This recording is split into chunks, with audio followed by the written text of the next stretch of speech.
That's nice. I'm still sort of perfecting this shape, but I think that looks nice. We can always cut out a little bit more if need be. But yeah, so essentially that is our shape. And what we do is just use a combination of spoke shaves, rasps, and other fun things to shape it.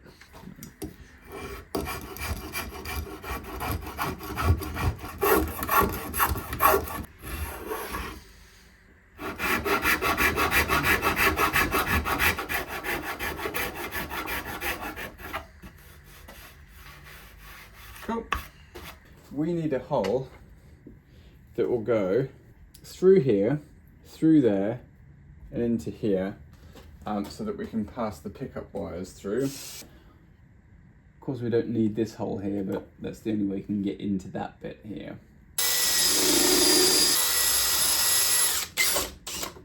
I think that should be good, and then I've got to work out where we're going to put our control cavity in the back. Alright, so I've just got my template. This is just the template that I basically sketched out this design with. Again, am I 100% happy with it? Probably not at this stage, but it'd be really interesting to see what this looks like fully built out. I'll just line this up with this. So that's good there, that's good there. We'll sketch this out here. Yeah, we're going to be using this with the router anyway, so this line doesn't need to be massively accurate. It's just basically telling us where we need to chip out some stuff. And then of course we're going to have to rebase it as well, or rabbet it, so that there's a little lip for the control plate to go onto. So the next question is, of course, how thick do we need this to be? It's quite nice and thin, this body, 40mm. So we'll use these two pots which came from a Godson. They're a bit sort of old and crusty, but they will be fine. I reckon if we did like 5mm, that should be okay. So essentially we want 35mm is how deep we want to go here. So the next thing that we'll do is we'll just use a Forstner bit, which is like a big drill bit that just like hacks out a load of stuff. And we'll use that to hog out all of this wood here, so that we're not having to make the router do all the work.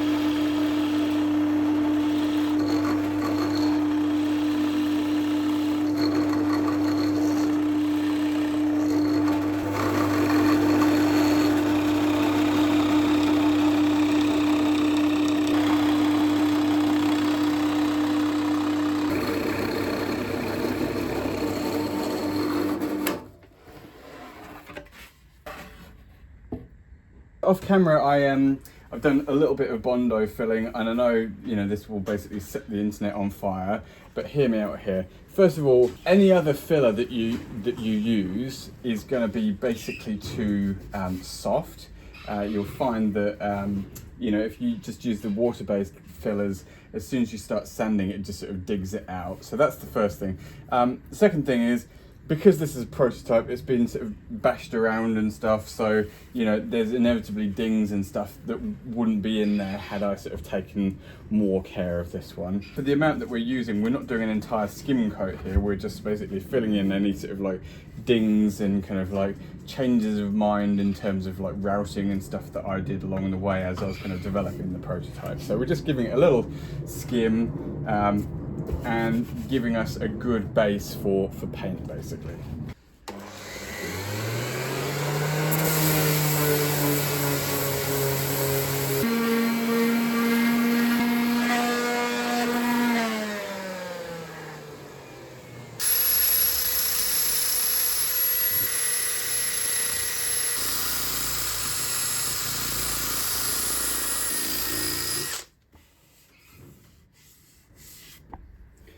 I just need to route out the second humbucker for this. I routed out the first one, you know, a while back when I was kind of playing about with this design. So let's just stick some tape here, line that up with the center line, which is looking good.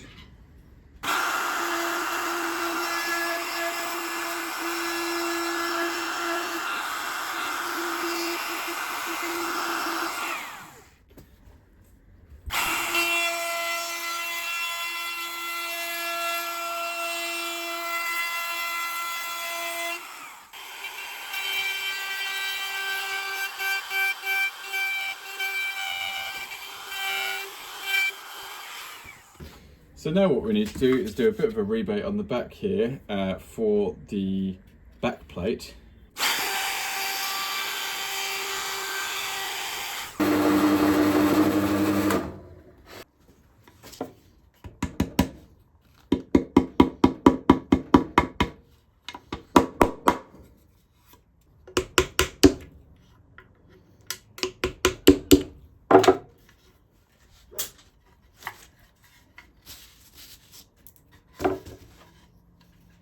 So I've given this guy a bit of a sand-off camera.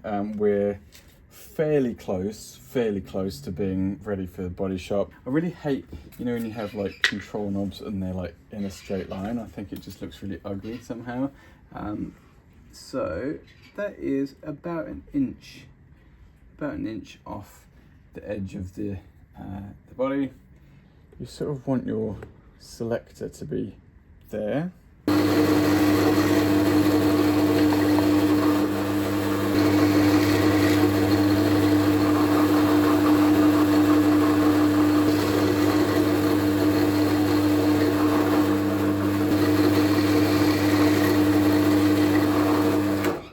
Camera, I've just sort of drilled out these two holes here and routed these bits out, and basically they are for these feet here for the humbuckers, to allow them to sort of sit down in here nicely.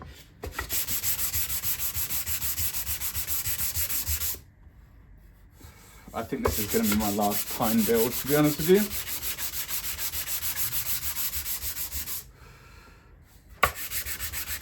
You know, I'm exploring different timbers for their different properties, availability, cost, environmental impact, all that sort of stuff. And pine is great for most of those things. But the difference between the dark and the white wood makes it almost impossible to machine sand it without digging out the light wood, which makes it prohibitively expensive ultimately in terms of labour. What we're going to do is we're going to raise the grain with some denatured alcohol, aka methylated spirits, and then we'll just go over it again. And this actually gives us an opportunity to see any imperfections.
So unless, and this is just again my personal experience, unless you spray acrylic really thin and with a really small nozzle, like for guitars I actually use a 0.5mm nozzle, I just find that if you don't sort of thin it down super thin, it just lays down horribly.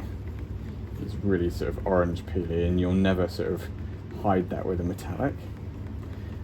Whereas if you've got a nice base, which we have because we sanded all the orange peel out of the sealer coat, and then we sprayed some white down to make sure that we weren't missing anything, and of course we were missing some things, so we fixed those up. Then when you put this stuff on there, it'll be lovely.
All right, so we've just done our second coat of base. There was a couple of things that that I had to correct, you know, just some little dimples or whatever. And you can see some scuff marks here from just sort of sanding out nibs and things like that. So we're on the kind of the crucial coat here now, we're just about to do, which is just like a sort of a bit of a light misting coat. So what we're going to do is we're going to wipe this down, make sure it's really good, but we need to make sure that I'm completely dust free, the booth is completely dust free, it's as clean as possible, because if you do get anything in this mist coat, short of like rubbing it out and misting it, you know, you can't correct it, because any time that you touch the sort of metal flake in the metallic, that will basically remain, and it'll be really visible when you clear coat. You'll basically see the standing scratches, they won't go away.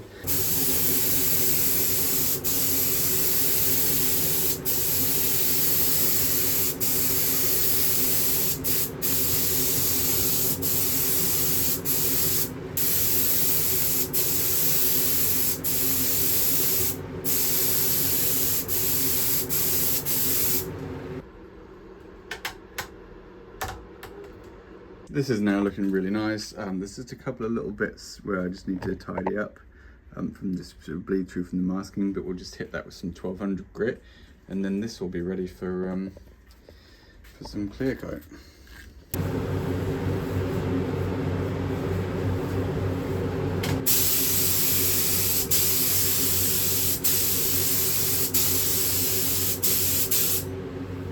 Okay, so that's just a tack part. You'll see that I did it really lightly, and the reason for that is if you do it any heavier than that, what's going to happen is it will make all of the metallic sort of flake lay down flat, and you won't get a nice finish, and it will probably be really uneven as well. So we're just going to let that sort of tack off for a few minutes, and then we'll give it a proper coat.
This has now got 3 coats on it, and I've just done a 4th coat actually on the body, but we haven't done that on the headstock yet. For the simple reason being, this is a really good opportunity now to flat this back, just a bit of 600 grit, really gently, and we're going to apply our decal.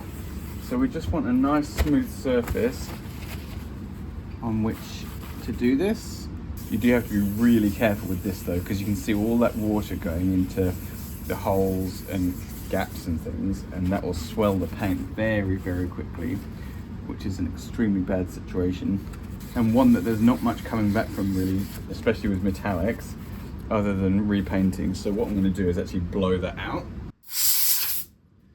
with a bit of compressed air. Okay, that's certainly a good enough surface now for our decal. Annoyingly, I just hit that and took some paint off there, so we are going to have to deal with that before we do the decal. That is okay.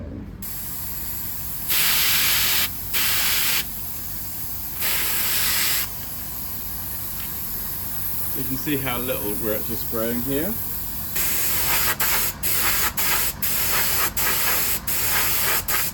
So I've just knocked this back with some 600 grit just to sort of get it nice and flat.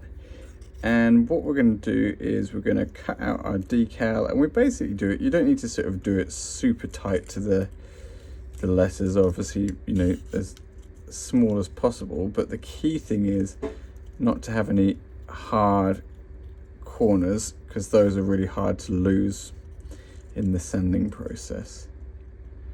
So you want it all kind of like that sort of thing, and even like this corner here, so you just want to get rid of that, soften it all up.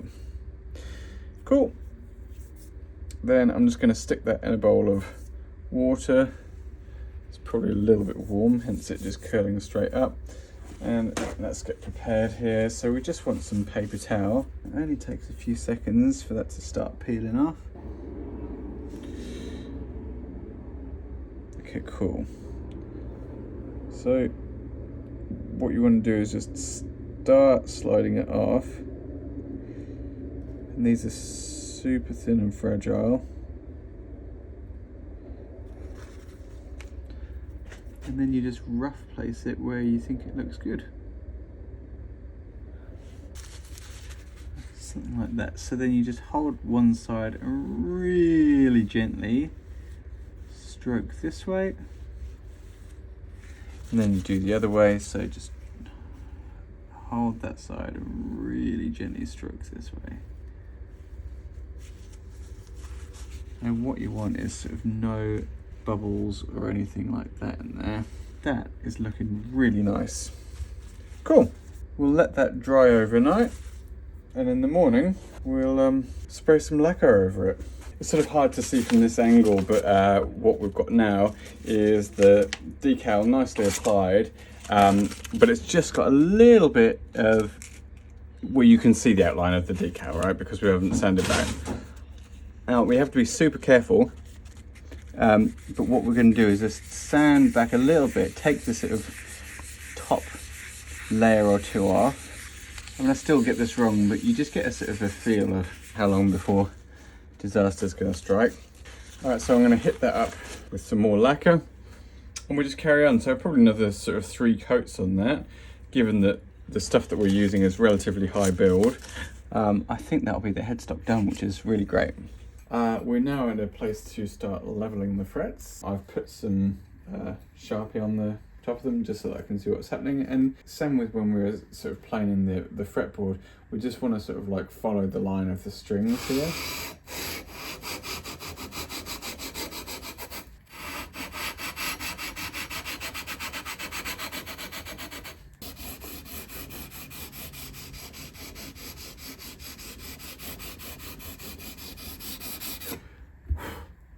So disaster struck at Beardsworth HQ. I'm really gutted about this, but basically I was polishing the back with this guy and just not paying attention, using the wrong polisher because I was rushing and being lazy.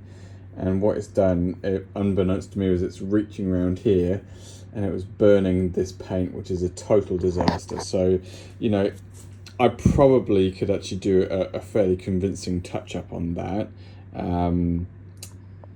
But we just don't have time. So it got me thinking, you know, what are our options here? And I've come up with a thing that will divide the internet, no doubt, of doing a little carve in here, sort of almost like a German carve, to get that sort of almost like a Starcastery sort of vibe to it. And then I'm just going to put some True Oil in there just to seal it up. But I think that will look really cool, like a little accent. You know, and ultimately, part of this project is all about experimentation anyway, so we're going to try it. If it looks shit, I won't do it again.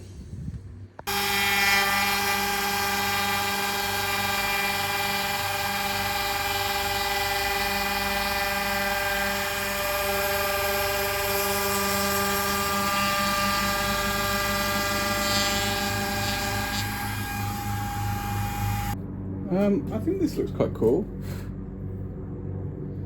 So let me know what you think in the comments, but what I'll do is just tidy it up slightly with a file.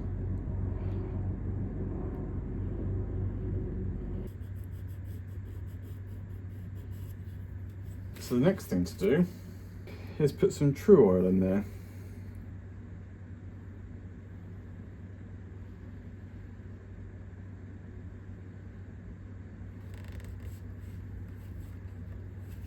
We might just have saved our asses here, people.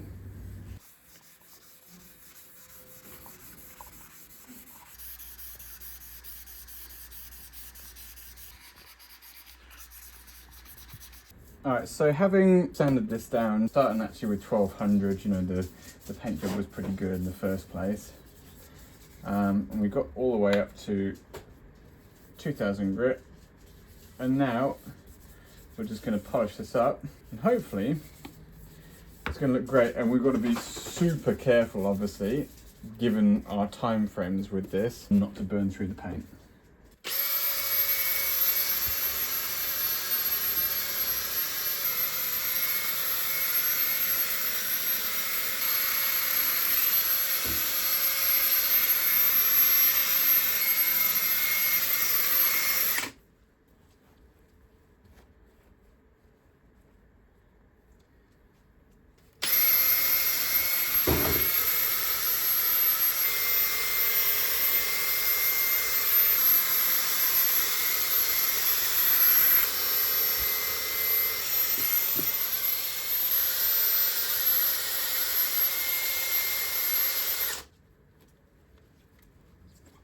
Realised I forgot to put the ground wire in for the bridge.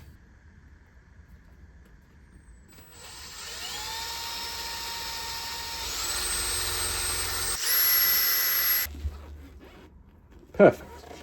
Next step is we're going to just feed the ground wire in for the bridge. I think what I'm going to do is just strip off quite a bit. This is just that foil tape. This down like that. That's nice. Good. Yeah, by the time the string pressure's on and the screw pressure, that should sit nice and flush on there.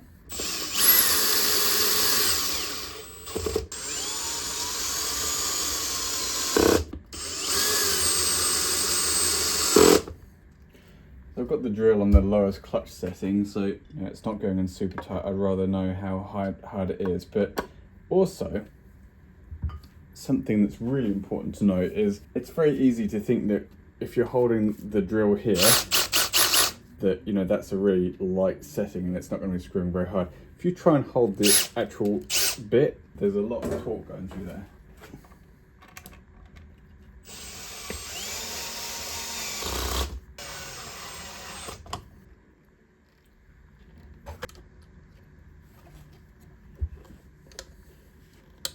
Here's the next thing that will possibly break the internet. I was trying to think of ways to install these humbuckers in such a way that didn't have sort of like ugly screws or whatever showing, and also got around the slight problem of the fact that this guitar is actually quite shallow in depth. And so what I've done is I've created these 3D printed inserts that I'm hoping are the answers to our prayers.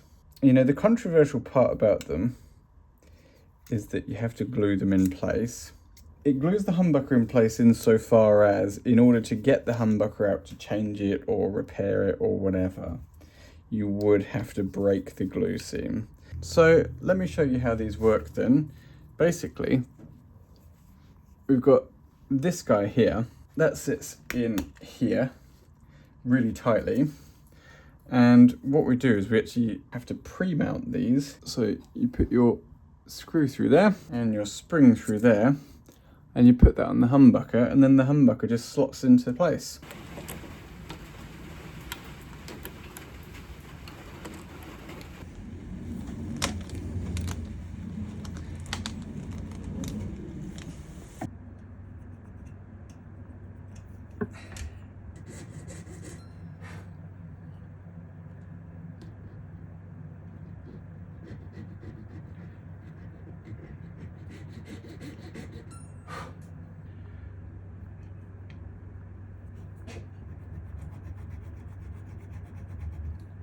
Because I use the little saw, when I come in with these files, they sit really nicely in the grooves and don't wander off the mark, so you get a really nice accurate nut. So I'm just going to go up all of these ones with a 13,000th nut file, and then progressively make them wider, because the bigger files won't sit nicely in that little saw slot.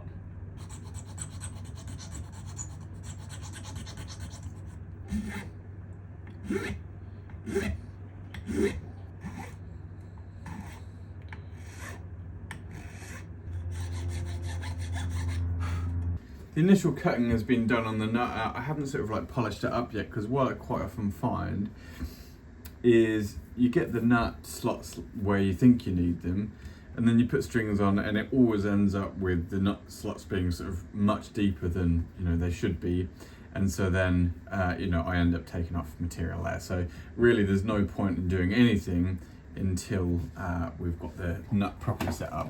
So that's kind of exciting, because what that means is the next step is to stick some strings on there. I normally string with 10s, but I'm going to stick 9s on here because Thomas, my godson, is he's only 10. Actually, he's only 9 now for the next 6 days. It's going to fit the string tree now.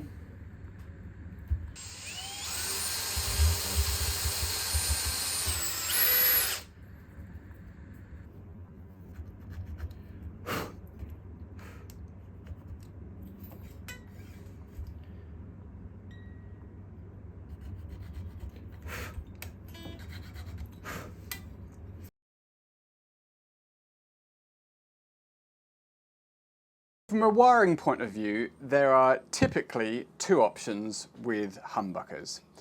The first option is you've got a 2-conductor cable. So this is traditional for your PAFs and all that sort of stuff. And the way that actually is working is you've got your first cable here, which is going to ground, and then you've got your output cable, which is here. And then what they do is they actually join these 2 up here, and so the signal goes here, through to here, and then to ground. So that's your 2-conductor cabling. If you've got 4-conductor cabling for coil splitting, all they do is they give you access to these cables here. So you can either join them yourself, or you can choose to just use one or the other one and use it as a single coil. And I think there's this common belief that in order to coil split a pickup, you actually have to have a pickup with 4-conductor cabling. And that is true to an extent, but there's very, very little difference under the hood. What I'm going to show you in this video is a way to retain your 2-conductor cabling and not have to change the cable on your pickup, but to enable a coil split. And the way that we do that is as follows. All we need to do is open the pickup up and find that point where the 2 cables here are joined up. So it'll just be sort of typically tucked in somewhere here. And we solder a 3rd lead onto it. And when that 3rd lead is disconnected, it's completely ignored and the pickup works as a humbucker. But if we send this one to ground, what happens is it shorts out this coil here, and so you end up with just this coil here. Therefore, it's essentially a single coil. So you have split your coil. So it's a really, really easy mod, and I'm going to show you how to do that now. In the middle there is where the 2 cables join. And all I've done is added this little wire here, and all we then need to do is actually connect that to either a switch or a variable pop. And what that will give us is the ability to transition from full humbucker to full single coil and everything in between. It's a really, really powerful mod, and I wanted to show you how to do it on your guitar. Okay, while I'm in here, there's actually 2 things that I planned on doing. The first is the mod that we talked about, but the second one actually is I hate the sound of these pickups, and I think it's because they're overwound with probably really skinny coil wire, but they also have these massive ceramic magnets. So what I'm going to do is take those magnet or that magnet out and put in a nice Alnico one instead. So it's literally just 4 screws here. Peel this apart, and there you've got your ceramic magnet. Let's just measure that in terms of Gauss. So 1330, pretty strong.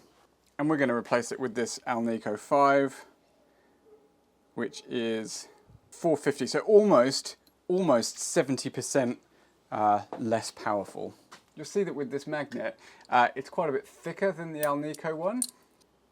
So what I actually need to do, so that I don't have to sort of replace all the spacers and everything, is stack this out so that it's actually the same thickness as the Alnico, and it just so happens that if I added a bit of a scrap of pickmark guard material, we're pretty much on the money there. On a humbucker bar magnet, the magnetism actually goes this direction. So let us see which is the north side and which is the south side. So this is north side, so that needs to go to here, like that, and like that. So that's the magnet swap done. Super duper easy, obviously. Let's just try and fish our cables out here. So yeah, this is where we've got that bundle that sort of, this point here is this bit here on our diagram. So all we do is we get that off there. We're going to get a black lead. So we just solder those together and we just heat shrink that. And then we just put this all back together. So we put these two bundles back in the middle. This is a little bit fiddly. Tuck all of that in there. That's looking good. What I'm doing now is I'm connecting from there to there, and that's giving us 9.41 Ks. In terms of inductance, we've got 4.32, and inductance is a more accurate measure of how powerful the pickup will be, so 4.3. Now, if we take this off and connect it to our tap that we just put on, what we can do is go from 4.3 Henrys down to 1.91, which is like a sort of like a weak single coil. Like a single coil is about 3 Henrys typically. Now if we look at the DC resistance reading, 4.7 K. So again, you know, that is a pretty weak single coil pickup. So let's look at what that looks like if we put a pot in between there. When it's all the way down, we've got a full split there, so 4.7 Ks, I would expect that to be quite weak. But if we turn this pot up a little bit, we can get up to like 7 Ks. And if we go over to our Henrys, 2.5 Henrys, turn it up a little bit, and we're on 3 Henrys. So now you're right in vintage Strat single coil territory. And in terms of DC resistance, you know, little bit high, but as I say, the main thing to watch is the Henrys thing. So it allows you to get super weak if you really want, so like really good for like funk and stuff like that. But if you want more of a sort of John Frusciante edgy kind of like neck pickup tone, or of course Hendrix, this is going to get you there much better than just your straight split.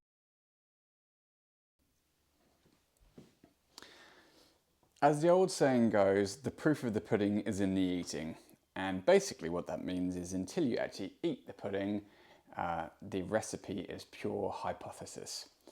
And the same goes for guitar electronics as it transpires. So even though on paper it looked like the best sound I'd be getting was to actually add resistors between the two coils, so in split coil mode, I was getting just a little bit more of the other coil, not a full humbucker, but just a little bit more, so it wasn't quite so weedy. But I wasn't very happy with the sound of the pickups when they were in sort of split coil mode. They just still sounded like humbuckers. And actually what I found was that by removing those resistors and doing a pure split on both humbuckers, it actually sounded better. So that was the first thing, but I still felt that I wasn't quite getting that spank and sparkle that you'd expect from a single coil, especially in the neck position. So what I did was as follows, and this was only possible incidentally because these Alpha 3-way switches, the rotary switches, are amazing, and they're actually essentially like having 4 3-way switches that are all kind of operated simultaneously. So in position 1, on this side, what it does is it grounds the second coil for both humbuckers, and so you get a split coil, single coil sort of sound. In position 2, it only grounds the neck position and the bridge position is in full humbucker mode. So you've essentially got a humbucker in the bridge and a single coil in the neck position. And then in position 3, there's no grounding of the second coil, so both pickups are full humbuckers. And then on the other side of this, what I also did was added in a high pass filter. So this is the sort of thing that you'd see on like a G&L Legacy or S500. Instead of a second tone control, they use a bass roll-off. And essentially all it is an inline 2.2 nanofarad capacitor, and essentially frequencies below a certain point act like DC and therefore are blocked by the capacitor. So you get a sort of a high pass filter. What I actually did, just so we're not kind of like blocking off so much of the lower frequencies, I actually added in a 1 nanofarad capacitor on top of the 2.2 nanofarad capacitor. So essentially what we've got is 3.2 nanofarads of capacitance that the signal is running through when in position 1. So in position 1, we have split coil with a high pass filter, so emulating 2 single coil pickups. In position 2, we have humbucker and split coil, so an HS configuration essentially, with the high pass filter disconnected. And in position 3, we have humbucker, again with the high pass filter disconnected.